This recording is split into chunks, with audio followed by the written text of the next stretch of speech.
Bonjour frères et sœurs et bon dimanche à vous. J'espère que vous avez passé un agréable week-end. Le thème que nous allons développer ce matin est intitulé Comment réussir son jeûne? Comment réussir son jeûne? Comment est un adverbe interrogatif exprimant la manière ou le moyen. Réussir, c'est obtenir un bon résultat. Réussir, c'est accomplir quelque chose avec succès. Jeûner, c'est une privation temporaire de nourriture avec un maintien ou non de la consommation d'eau. Jeûner, c'est une privation momentanée de ses penchants, afin de se consacrer totalement à la prière et à la méditation de la parole de Dieu, dans le but ultime d'obtenir le soutien de Dieu, dans le but de décanter des situations compliquées et désespérées.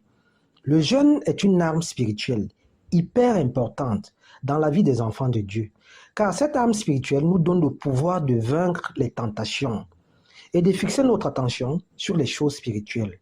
Le jeûne nous rend sages, il stimule, accélère, active l'exaucement des enfants de Dieu. Habituer son corps au jeûne est le propre de tout véritable enfant de Dieu. Soumettre son corps au jeûne permet d'humilier son âme devant l'Éternel, de la lui consacrer. Soumettre son corps au jeûne permet d'affaiblir la chair avec ses désirs et de fortifier l'esprit. Soumettre son corps au jeûne nous permet d'être dans la concentration totale. Et lorsqu'on est parsemé d'embûches, lorsqu'on veut revenir à Dieu après avoir péché, lorsqu'on veut faire entendre sa voix auprès du Très-Haut, le jeûne est notre meilleur atout spirituel. De même, lorsqu'on veut chasser certains types de démons ou lorsqu'on veut la guérison, le jeûne apparaît comme un impératif pour être délivré du poids des ténèbres. Le psaume 35, le verset 13, l'exprime bien dans cet extrait. Et moi, quand ils étaient malades, je revêtais un sac. J'humiliais mon âme par le jeûne. Je priais la tête penchée sur mon sein. Frères et sœurs, jeûner n'est pas un hasard ou alors un jeu.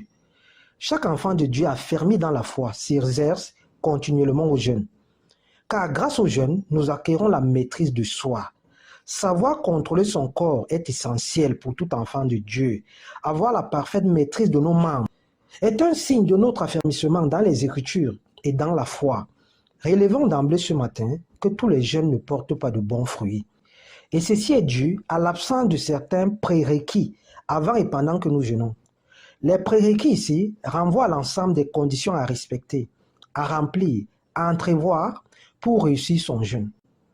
Notre attitude avant le début du jeûne a une importance capitale. Nous avons pour habitude de négliger notre attitude précédant le début du jeûne. Avant d'entamer le jeûne, prenons toujours le temps de nous préparer physiquement et spirituellement. Sur le plan physique, des jours avant le début de notre jeûne, tempérons les flux de nourriture et mangeons plus les légumes. Consommons plus de fruits. Soyons légers. Soyons légers afin de régulariser notre estomac. Soyons remplis d'amour avant, pendant et après le jeûne, surtout vis-à-vis de notre prochain. Manifestons les fruits de l'esprit. Soyons dans le partage. Soyons dans le partage. Frères et sœurs, prenons toujours le temps de nous préparer lorsque nous voulons entamer le jeûne. Lorsque nous jeûnons, évitons aussi d'alerter le monde entier que nous sommes en train de jeûner ou que nous allons jeûner. Ne prenons pas un air triste, soyons dans la joie, soyons dans la gaieté, soyons sobres. Notre Père Céleste sait que nous sommes en train de jeûner et c'est à lui seul que s'adresse notre jeûne. Ne soyons donc pas inquiets vu que Dieu est au contrôle. Et ne cédons surtout pas à la tentation, car pendant le jeûne, les tentations ont pour habitude de se multiplier. Évitons les querelles, évitons les disputes. Soyons focus. Sur le plan spirituel, sollicitons l'apport du Saint-Esprit durant la période de notre jeûne. Présentons à Dieu le but de notre jeûne, le fardeau qui pèse sur nous, et demandons à ce dernier de nous donner la capacité essentielle consistant à avoir des intervalles de temps de prière pendant que nous jeûnons. Des intervalles de temps de prière pendant que nous jeûnons sont primordiaux, sont essentiels, car au cours du jeûne, il est primordial d'augmenter la fréquence des prières et de la méditation des Saintes Écritures, en vue de demeurer constamment dans la présence du Tout-Puissant, en vue de demeurer constamment dans la présence du Tout-Puissant. Acte 13, le verset 3 déclare: Alors, après avoir jeûné et prié, ils leur imposèrent les mains et les laissèrent partir. Le jeûne et la prière marchent ensemble. Ils sont inséparables. Ils marchent côte à côte. Notons bien que lorsque nous jeûnons sans prier, nous sommes plutôt en train de faire la grève de la faim ou tout simplement un régime. Ensuite, quand nous jeûnons, nous devons pardonner à tous ceux qui nous ont offensés, à tous ceux qui nous ont fait du tort. C'est avec le cœur léger que nous devons nous présenter à Dieu. Car le jeûne est un événement important pour chaque enfant de Dieu. Le jeûne est un événement spécial pour chaque enfant de Dieu.